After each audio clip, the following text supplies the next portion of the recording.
Saudara pimpinan MPR meminta pemerintah menarik pasukan perdamaian dari Lebanon Selatan pasca 3 prajurit TNI yang gugur akibat serangan Israel. Pimpinan MPR juga mengutuk keras serangan Israel dan meminta agar PBB menyelidiki serangan ini dan memberikan sanksi kepada Israel.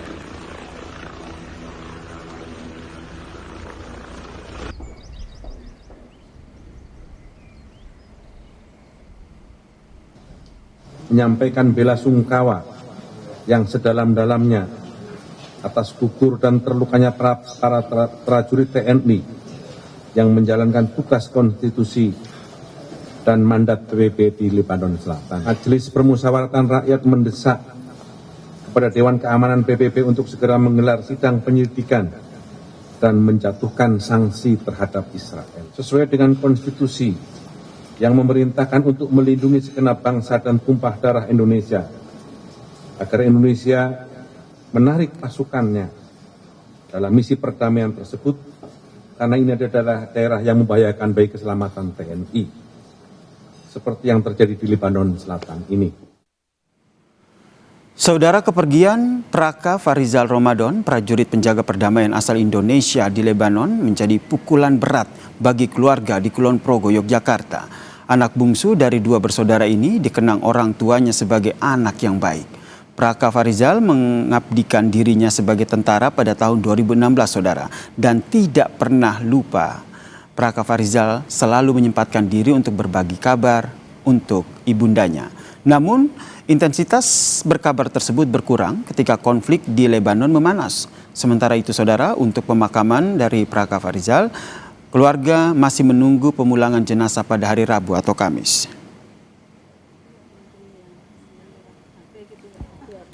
Nanti dari Koramil katanya Rabu apa belum jelas. Untuk pemakaman di TPU sini atau di Taman Makam Pahlawan sih, Bu? Di sini. Kenapa, Bu, alasannya, Bu? Ya, lebih dekat gitu atau lebih dekat biar sama kakeknya, keluarganya. Wakil Sekjen PBB untuk Operasi Perdamaian, Jean-Pierre Larox, mengutuk keras serangan yang menewaskan 3 prajurit TNI di Lebanon. Ketiga prajurit tersebut, saudara, gugur ketika bertugas dalam pasukan penjaga perdamaian PBB di Lebanon. Wakil Sekjen PBB itu menyampaikan bahwa 2 prajurit TNI gugur saat konvoi logistik Unifil di Det Bani Hayyan, Lebanon, diserang pada Senin waktu setempat.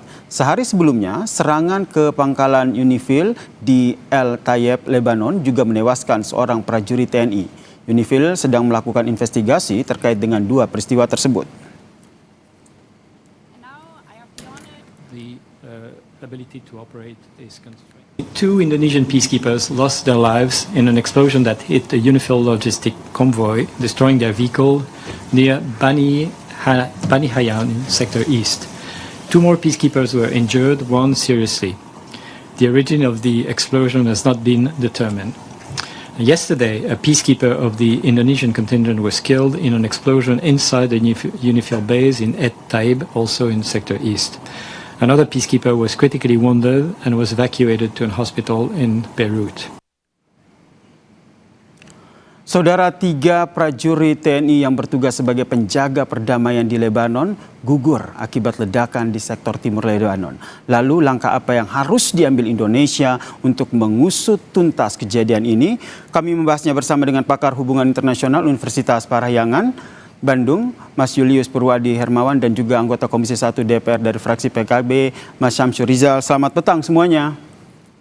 Petang, Assalamualaikum warahmatullahi wabarakatuh. Mas sore, Mas Julius. Saya ke Mas Julius dulu. Kecam sudah disampaikan, protes keras juga sudah disampaikan, tapi tentu harus disertai dengan langkah konkret begitu. Menurut Anda, apa upaya yang bisa dilakukan oleh pemerintah Indonesia untuk menekan PBB guna mengungkap kasus ini?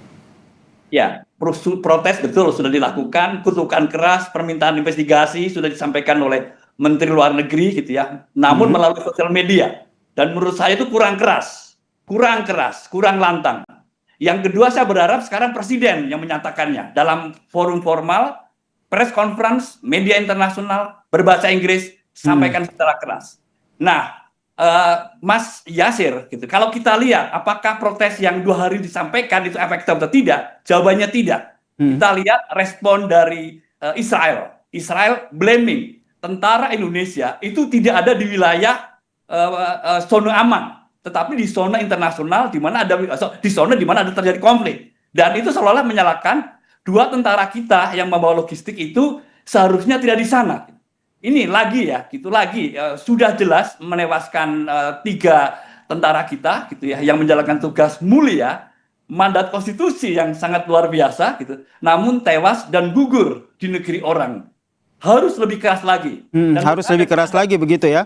Saya ke Mas Samsuri Rizal. Anda sepakat harus lebih keras lagi nih sampaikan tidak hanya di nasional tapi harus dalam bentuk bahasa Inggris seperti yang tadi disampaikan sehingga bisa mendunia bahwa kecaman yang disampaikan Indonesia itu tidak hanya isapan jempol belaka. Betul, kita setuju sekali. Bahkan kita minta memang langsung presiden yang harus menyampaikan itu. Bukan cuma penyampaian dalam bentuk konferensi pers, tapi ini nota diplomatik resmi yang harus dikeluarkan. Harus dikeluarkan kepada PBB. Kemudian juga langsung nota keberatan kepada pihak-pihak yang terkait. Karena UNIFIL ini adalah pasukan yang dibentuk oleh PBB. Mandat ini adalah mandat dunia. Jadi bukan hanya sekadar mewakili Indonesia, tetapi mewakili negara-negara lain juga dalam konteks PBB. Oleh karena itu, hal ini tidak boleh terjadi sama sekali harusnya.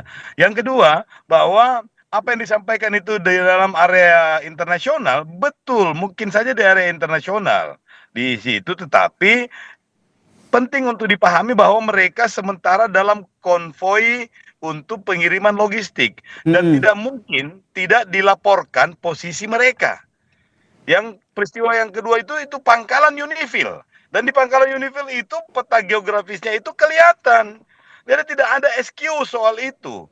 Yang penting ini sekarang adalah bagaimana kita merespons secara keras itu dan diterima juga dengan keras oleh mereka yang melakukan itu, terutama Israel. Apalagi sudah ada pernyataan resmi dari Israel bahwa mereka menganggap bahwa konvoi ini berada di daerah atau di lokasi internasional, karena biar bagaimanapun juga misi ini adalah misi dunia.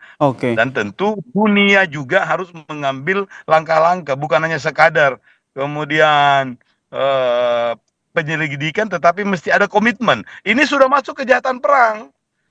Baik, dan sehingga saat ini memang PBB sendiri tadi kita dengarkan bersama bahwa tengah melakukan investigasi untuk melihat jelas begitu bagaimana insiden ini yang menewaskan 3 prajurit TNI. Menurut Anda sendiri, Bang Samsuri Rizal, apakah Indonesia perlu ikut terlibat langsung dalam investigasi tersebut sebagai bentuk dari komitmen Indonesia atas protes yang dilakukan karena ada 3 prajurit TNI yang gugur akibat insiden ini?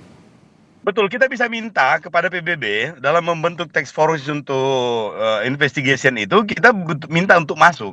Kalau diizinkan alhamdulillah, tetapi kalau tidak pun juga kita minta ada dilakukan penyidikan yang sifatnya lebih independen dan lebih cepat. Oke, kalau dari Mas Julius sendiri melihatnya akan seperti apa? Kalau dilihat dari aturannya sendiri, jika ingin langkah konkret begitu yang dilakukan oleh pemerintah Indonesia, apa saja yang sebenarnya secara aturan bisa dilakukan oleh Indonesia untuk menekan PBB? Ya, yang pertama nota diplomatik saya sepakat ya, dan biasanya ditujukan kepada negara pelaku. Nah, problemnya kan kita tidak punya hubungan diplomatik dengan Israel. Jadi kirim ke Sekjen PBB, kirim ke UNIFIL. Itu pertama, dan itu menurut saya sangat strategis. Lalu yang kedua, menurut saya juga sangat strategis adalah bisa menggalang dukungan dari anggota PBB yang lain. Bahwa ini saatnya untuk membuat resolusi. Resolusi itu bisa lewat DKPBB, yang ini saya kira akan agak sulit, tetapi bisa melalui Majelis Umum PBB. Kita bisa meminta negara-negara yang lain yang seide, yang saya sebut dengan like-minded countries, untuk menggalang dukungan, menyusun sebuah resolusi, mengutuk serangan Israel atas Lebanon, dan meminta penghentian. Minimal itu akan keluar sebuah resolusi yang sifatnya normatif, tapi paling tidak itu cukup keras. Gitu. Tapi saya juga mau nambahin lagi, di dalam negeri gitu ya, sudah disampaikan misalnya DPR menyampaikan ancaman penarikan mundur pasukan, dan menurut saya itu cukup keras. Ancaman dulu gitu, nanti prosesnya kan butuh waktu ya gitu. Daripada sekarang kita bolehlah bergabung dalam tim investigasi. Dan kita akan tahu nanti pasti seperti apa reaksi dari Israel ya. Pasti dan tadi sudah menyampaikan blaming gitu. Indonesia seharusnya tidak ada di posisi konflik gitu ya. Seharusnya ada posisi damai, zona damai, bukan di zona konflik. Dan pasti akan menyalahkan Hizbullah juga, itu amunisinya Hizbullah gitu. Dan itu kan sudah terjadi ya dalam kasus Iran. Blaming Iran yang menewaskan anak-anak sekolah gitu ya, 170 orang. Itu hal yang sama akan dilakukan. Jadi apa yang kita bisa lakukan? Nota diplomatik ke nota diplomatik, resolusi yang keras gitu ya. Lalu kemudian penarikan pasukan dan kalau perlu gitu ya. Kita menyampaikan Indonesia akan mengevaluasi keanggotaannya di BOP. Terkait dengan penarikan pasukan ini yang menjadi salah satu hal yang bisa dilakukan oleh Indonesia seperti yang disampaikan oleh Mas Julius, ini yang juga sudah disampaikan oleh anggota Komisi 1 DPR dari fraksi Anda, Bang Samsur Rizal, penarikan pasukan Indonesia dari keanggotaan perdamaian dunia saat ini. Nah, nantinya mekanismenya akan seperti apa langkah selanjutnya yang diusulkan oleh DPR? Ya, kalau untuk sementara ini, kita yang paling penting itu adalah membentuk task force-nya dulu di internalnya kita. Apakah Pak Presiden akan menunjuk Kementerian Luar Negeri atau Kementerian Pertahanan atau langsung TNI. Tetapi yang paling penting itu adalah respon ini harus cepat dan juga mewakili rasa nasionalisme warga negara Indonesia. Karena ini adalah pertanda bahwa negara kita ini tidak bisa menjamin keamanannya warga kita yang ditugaskan secara konstitusional. Karena kalau ada korban seperti ini kemudian kita tidak memperlihatkan respon yang proporsional, ini bisa menjadi presiden buruk bagi para TNI-nya kita dan termasuk warga negara Indonesia yang akan menerima tugas-tugas kemanusiaan atau tugas negara. Oke, kemudian tadi selain nota diplomatik, ada juga yang mungkin bisa dilakukan oleh Indonesia. Karena kita ketahui Indonesia ini kan masuk dalam keanggotaan Board of Peace. Pertanyaannya adalah bagaimana Indonesia akhirnya memanfaatkan keanggotaan Board of Peace ini untuk menekan PBB agar kasus kematian atau gugurnya 3 anggota TNI ini dapat diusut tuntas. Kita bahas usai jeda ya. Tetaplah bersama kami di Kompas Petang.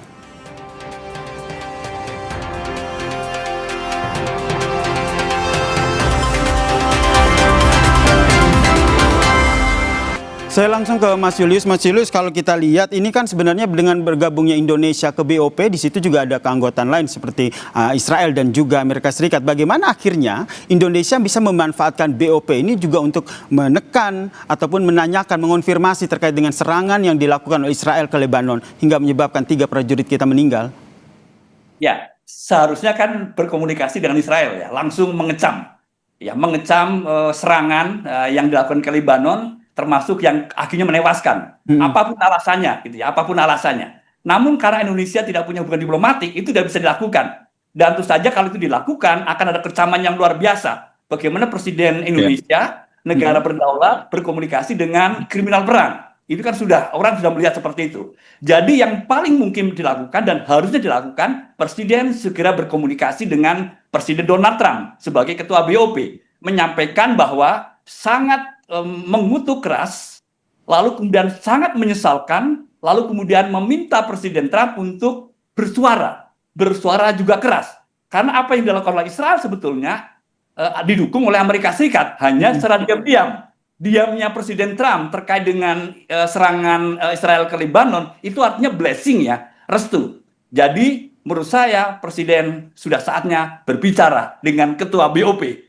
Dan ya, itu saya kira bagian dari kemerdekaan Indonesia sebagai negara berdaulat, sekaligus mengembangkan tugasnya, menjalankan peran, membangun ketertiban dunia. Mas Yasser. Oke, dengan begitu menurut Anda oke lah berbicara dengan Presiden Donald Trump. Tapi menurut Anda apa yang harus dibawa oleh Indonesia sehingga betul-betul apa yang disampaikan oleh Indonesia melalui Presiden Prabowo ke Donald Trump ini bisa didengar begitu oleh Donald Trump? Apakah bisa dengan ya sebut saja mengancam kalau tidak dibantu kami akan keluar dari BOP? Ya, sampaikan itu. Ya, sampaikan bahwa Indonesia akan mengevaluasi keanggotaannya di BOP. Karena jelas apa yang dilakukan oleh Israel dengan dalih apapun gitu ya, dengan dalih apapun seperti misalnya keamanan Israel akibat serangan terus-menerus dari Hizbullah itu tidak dibenarkan. Indonesia harus eksplisikkan itu. Lalu kemudian setelah komunikasi dengan Presiden Trump, sampaikan secara publik, secara luas bahwa Indonesia mengevaluasi keanggotaannya di BOP. Ya, saya tidak menyarankan keluar sekarang, tapi sampaikan itu gitu sebagai bagian dari protes sangat keras Indonesia atas gugurnya anak bangsa ya yang sedang menjalankan tugas yang sangat mulia. Mas Yasser. Oke, kalau dari Komisi 1 sendiri melihatnya seperti apa nih dengan keberadaan Indonesia di BOP, apalagi kan kita juga punya rencana untuk mengirim pasukan perdamaian melalui BOP ini?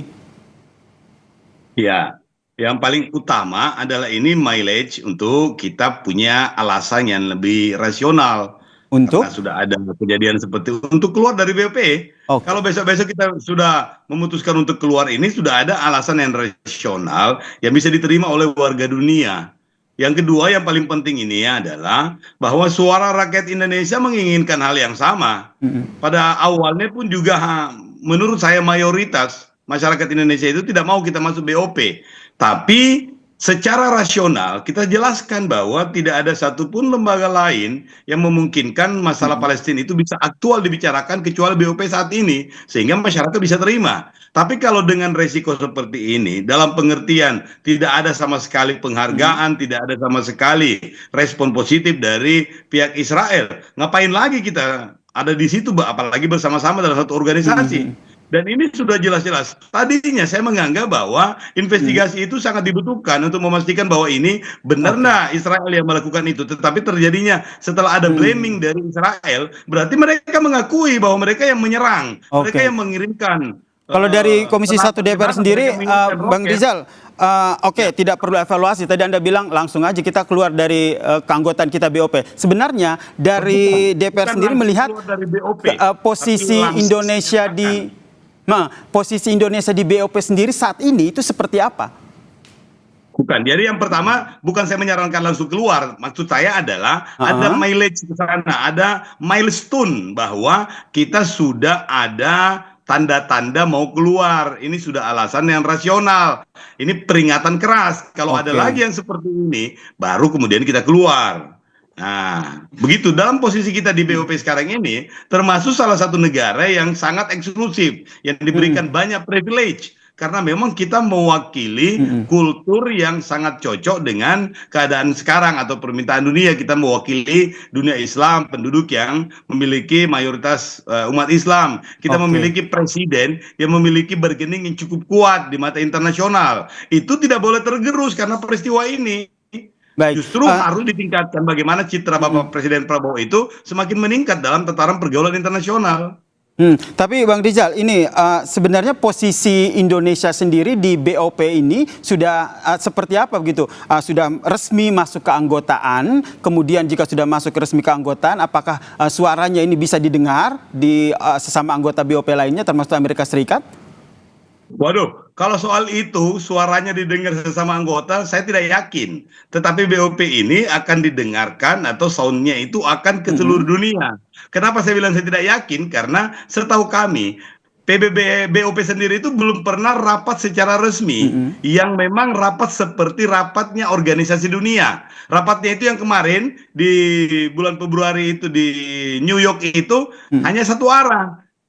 Presiden Trump menyampaikan tidak ada dialog, tidak ada pembicaraan, tidak ada rapat, hanya sekadar foto-foto, salam-salaman. Saya tidak tahu apakah ada di balik itu, tetapi dari pernyataan dari teman-teman media yang mengikuti langsung itu sifatnya satu arah. Sehingga saya meragukan kalau dalam proses ini ada rapat-rapat tertentu misalnya dalam konteks BOP. Tetapi sebagai sebuah organisasi, BOP ini memiliki saluran untuk dibunyikan ke seluruh dunia dan itu yang mesti dimanfaatkan. Ini harus dimanfaatkan oleh Presiden Prabowo Subianto ya, agar kasus ini juga bisa terungkap begitu. Saya ke Mas Julius. Mas Julius, kita ketahui bahwa gugurnya 3 prajurit TNI ini juga dampak dari konflik di Timur Tengah yang semakin meluas. Menurut Anda akan sampai kapan ini perang antara Iran dan juga Amerika Israel ini terus berlanjut sehingga bahkan meluas?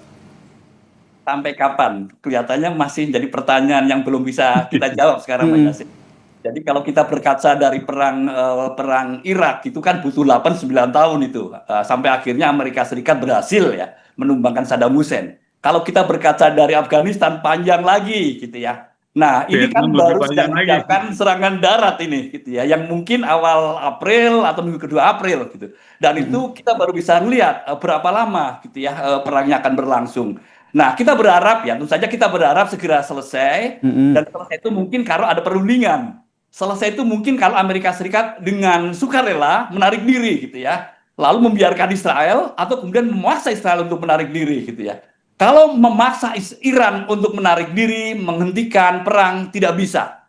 Karena penyebab perang ini bukan Iran. Penyebab perang ini adalah Amerika Serikat dan Israel. Gitu Mas Asir. Nah, dan realitanya nanti akan seperti apa kalau itu ya harapan kita bahwa perangnya kan segera selesai, salah satunya adalah Amerika Serikat yang menarik diri. Tapi kalau kita lihat saat ini yang dilakukan oleh Amerika Serikat adalah mencoba melakukan upaya diplomasi yang sepertinya Iran juga tidak setuju. Nah, ini nampaknya ada jalan buntu atau Anda melihat sebenarnya ada opsi lain jika kita ingin perang ini selesai? Ya, opsinya pasti harusnya perundingan ya. Amerika Serikat sudah mengusulkan 15 butir ya perjanjian damai gitu. Termasuk di dalamnya adalah penghentian pengembangan senjata nuklir. Lalu kemudian banyak lagi yang lain, termasuk pengayaan uranium gitu, termasuk Selat Hormuz, counter terhadap Selat Hormuz. Dan Iran sudah menolak 15 butir tersebut gitu ya. Kita tidak tahu gitu ya seberapa jauh sebetulnya sudah dibicarakan, tetapi yang kita tangkap adalah 15 butir itu disampaikan oleh Amerika Serikat melalui Pakistan. Nah, kemudian dari sisi Iran yang sudah menolak tadi menyampaikan ada 5. 5 itu termasuk di dalamnya adalah menghentikan agresi, memaksa Amerika untuk mengganti rugi atas dampak dari perang. Lalu kemudian yang ketiga adalah jaminan ke depan tidak diserang lagi. Lalu ditambah keempat adalah menghentikan serangan ke negara-negara yang menjadi sekutu Iran, yaitu Lebanon dan termasuk juga Irak. Lalu yang terakhir, kontrol pengakuan internasional terhadap Selat Hormuz, kontrol Iran terhadap Selat Hormuz. Dan saya berpikir bahwa Amerika tidak akan menerima ini. Jadi ada usulan, tetapi usulan itu sama-sama ditolak oleh kedua belah pihak. Jadi di satu jalur perundingan yang kita harapkan bisa menghentikan perang, kita juga masih melihat betapa sulitnya memulai untuk negosiasi. Oke, sulit juga ya melakukan negosiasi ini. Nah, tapi kalau kita lihat ini kan sebenarnya Pakistan juga sudah memulai begitu ya menjadi perantara negosiasi ini. Kemudian juga ada yang juga disampaikan oleh Presiden Prabowo Subianto bahwa Indonesia dan juga Jepang juga siap untuk menjadi mediator. Kalau dari Bang Samsur Rizal sendiri melihat akan seperti apa posisi tawar Indonesia yang juga menyuarakan bisa menjadi mediator dalam perdamaian perang di Timur Tengah ini? Ya, kalau kami secara pribadi ya, ini bukan mewakili lembaga ya, kami menganggap bahwa Indonesia tidak cukup kuat untuk menjadi penengah di antara keduanya. Tidak cukup kuat itu karena kita sendiri dalam posisi dengan Amerika itu tidak apple to apple. Kita selalu di bawah atau sublime dari Amerika karena dalam berbagai kegiatan-kegiatan termasuk hubungan-hubungan, termasuk tarif resiprokal kemarin itu kita kelihatan sekali itu masih di bawah. Oleh karena itu yang saya usulkan itu adalah bagaimana mendorong supaya penguatan di PBB. Biar PBB kembali berkuasa, dalam tanda kutip kembali berkuasa seperti dulu itu, yang punya kekuatan untuk memaksakan negara-negara termasuk anggota Dewan Keamanan PBB, termasuk 5 anggota tetap Dewan Keamanan PBB itu tunduk. Artinya semua negara-negara anggota ini kemudian membuat sistem baru yang memungkinkan PBB itu memiliki kewenangan-kewenangan teknis yang lebih kuat lagi. Yang kedua saya usul itu adalah Indonesia menggunakan ya lembaga seperti International Criminal Court itu untuk menetapkan lagi siapapun pelaksananya itu adalah kriminal. Walaupun Netanyahu sudah ditetapkan sebagai buronan perang, misalnya buronan penjahat internasional, tapi itu akan menguatkan lagi. Ya paling tidak ini tekanannya itu bukan lagi berbasis negara, tetapi sudah berbasis netizen. Karena netizen saat ini juga kadang-kadang justru lebih kuat tekanannya dibanding dengan power country. Dan ini yang penting juga kita manfaatkan dengan keberadaan lembaga-lembaga seperti ICC itu akan memperkuat solidaritas netizen dunia, kemudian solidaritas dunia yang pada akhirnya juga bisa memberikan tekanan kepada pemerintah. Jangan lupa bahwa beberapa negara itu mengambil keputusan itu karena tekanan the people. Perancis, Australia, Inggris, dan mudah-mudahan knocking yang terjadi di Amerika ini bisa menekan Pak Mr. Trump ini supaya bisa segera mengubah kebijakan luar negerinya yang aneh-aneh. Kalau kita lihat juga nih yang juga menjadi sorotan publik ini bagaimana gerakan warga Amerika Serikat ini yang juga akhirnya menjadi perhatian publik begitu. Dari Mas Julius sendiri melihat seperti apa nih gerakan dari internal Amerika Serikat sendiri, dari warganya sendiri yang akhirnya bisa merubah bagaimana keinginan Trump untuk menghentikan perang ini? Saya melihat itu sebagai salah satu game changer yang impactful, ya. Karena selama ini kan Trump bermain seolah-olah sendiri gitu ya, apa-apa sendiri gitu ya, dan dikitari orang-orang yang haus perang gitu ya. Dan salah satu yang bisa untuk mengambil itu adalah tumbangnya Trump, ya, atau hilangnya legitimasi Trump sebagai presiden. Nah, kita sudah tahu Mas Yasir, perang ini kan ilegal ya, unlawful, tidak didukung oleh Kongres. Ya, maka disebut bukan perang, tetapi disebut operasi militer supaya seolah-olah tidak harus mendapat persetujuan dari Kongres. Tapi apapun orang sudah tahu itu. Tapi tekanan dari Kongres, termasuk dari Senat, termasuk dari Partai Demokrat dan sebagian publik tidak cukup ternyata.